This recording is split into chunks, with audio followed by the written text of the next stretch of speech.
Hello and welcome to my channel. If you are a subscriber, welcome back. It's great to have you here. In today's video, I want to talk about things that I stopped buying in 2024.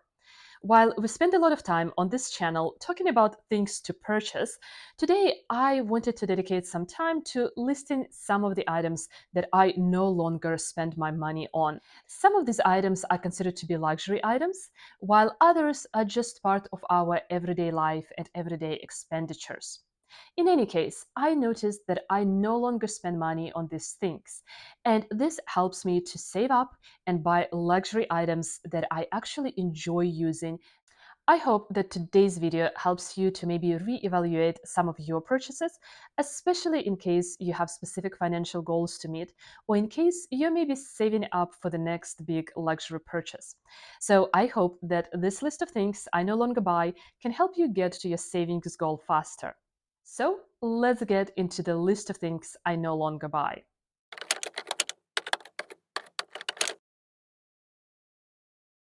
Item number one, coffee to go. I have noticed that I stopped buying coffees to go.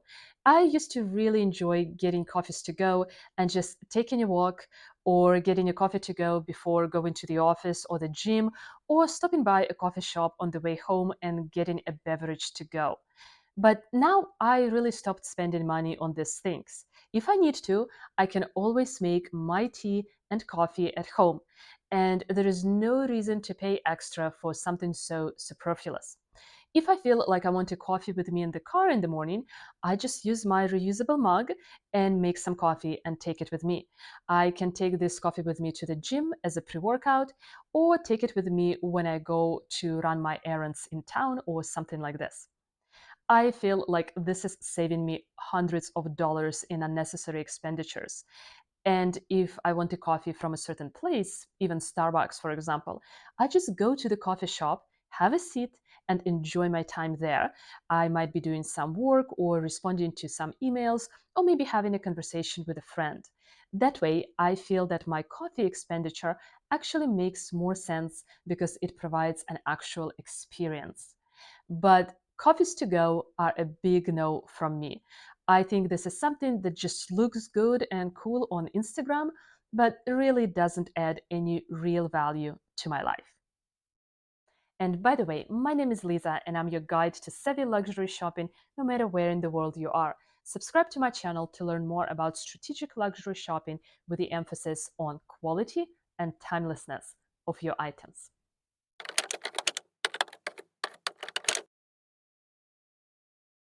Item number two on my list are frequent haircuts and hair coloring.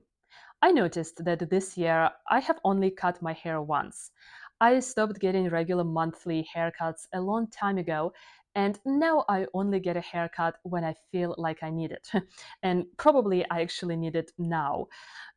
And I know that there is much more that I could potentially do with my hair, but I really prefer just to keep it natural and stop stressing about it.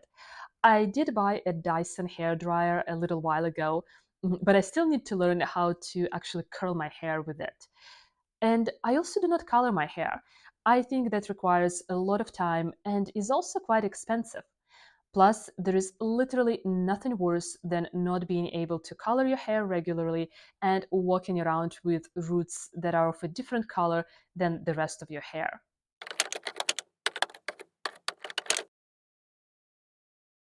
So, item number three on my list are SLGs or small leather goods from designer brands. I feel like SLGs are really popular, probably because they have a much better price point as compared to full sized bags or clutches. I have recently re evaluated my collection and I noticed that I have a total of five pieces: one wallet, three card holders, and one of them actually came with a clutch that I purchased, and one makeup bag. So basically, this is my collection. This is the wallet from Saint Laurent. I have three card holders here, one of them from Stella McCartney and two from Saint Laurent. And then I also have a makeup bag from Stella McCartney. And I really just don't think that there is a reason to have a huge collection. I like to use all the things that I have. So once I have a couple of pieces in neutral colors, I feel like I'm good. Now, I do like SLGs, and there are a couple from Hermes that I have been considering, but I do not think that there is a reason to overdo it. I would rather save my money and buy a bigger item like a bag or a pair of shoes. I do like my clutches though, and I feel like many of them could be used like SLGs as well in bigger totes. So I also prefer to spend money on a clutch as opposed to a smaller SLG. By the way, I recently filmed the video comparing my clutches from Saint Laurent. I'm going to link it up here for you and also in the description box down below.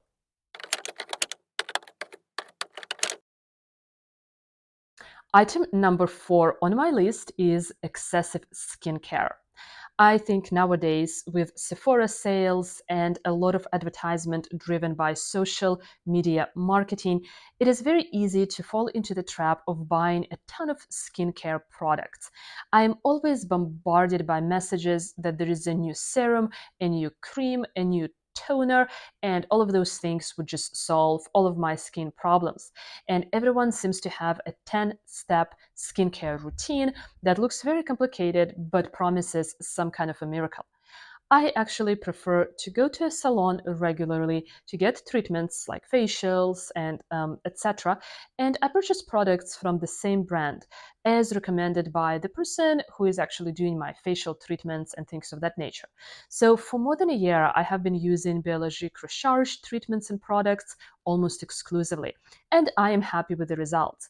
I know that there is no product out there that is actually a miracle, so I like Biologique Recharge, their treatments, their products, and I basically think that using sunscreen and having a regular skincare routine that we can actually stick to is probably the most important aspect. So I prefer not to waste my time and money on constantly buying the new IT skincare product.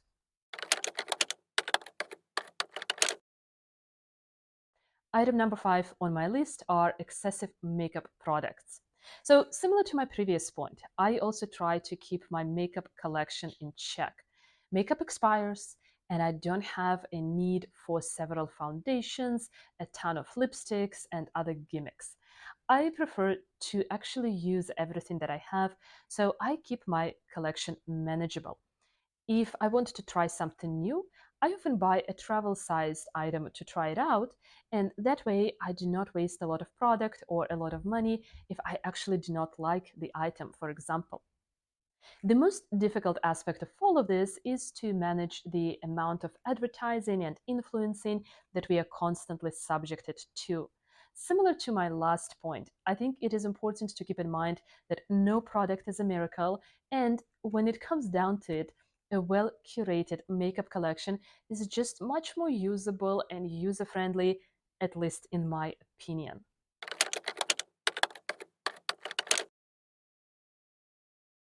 Item number 6, I no longer waste money on, is food delivery. So, several months ago, I noticed that food delivery leads to more frustration than any actual benefit. While it is nice to be able to order food from your favorite restaurant, somehow my food delivery experiences would just end up with a lot of frustration. I often found myself dealing with issues like food arriving late, drivers getting lost, drinks being spilled, the order being messed up in some way. And yes, I would always get reimbursed, but I still did not like the inconvenience of calling customer service, explaining issues, and then having to reorder the food again. So, for several months now, my husband and I either could cook at home or, if we feel like it, we just go out to eat. Eating out at a restaurant provides for a much better experience anyway, and I feel that if we are staying at home, we just might as well cook. Basically, we completely eliminated any food delivery services from our expenditures. It goes the same for groceries delivery, flowers, and basically any other delivery services aside from, like shipping services when I purchase something online.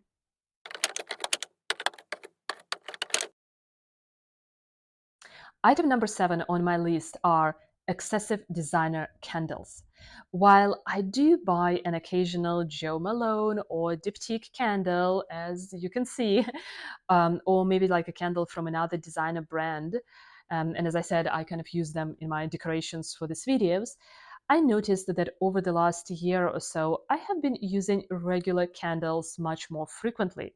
They cost less, and therefore I just do not mind burning them. I think there are a lot of really great mid-range alternatives, like, for example, this woodwick candle right here. It smells great and it lasts for such a long time. Another example is I also have this candle right here. It was actually a gift from a very dear friend of mine, and the candle is from a small brand based out of Los Angeles. I noticed that I also like buying candles as souvenirs when traveling. Something that is handmade and is original and doesn't cost a fortune. Again, while I still buy an occasional designer candle, I think it makes sense to spend less money on kind of candles that are more unique and niche and come from unique and niche brands. So, this is it from me today. What did you think of my list? Are there any items you have chosen not to buy this year to be able to reach your financial goals or save up for that luxury handbag? Let me know in the comments. And before you go, check out this video next. In this video, I'm talking about luxury designer items that you should avoid buying in 2024. But for now, thank you so much for watching. Thank you so much for being here. Take care and bye bye.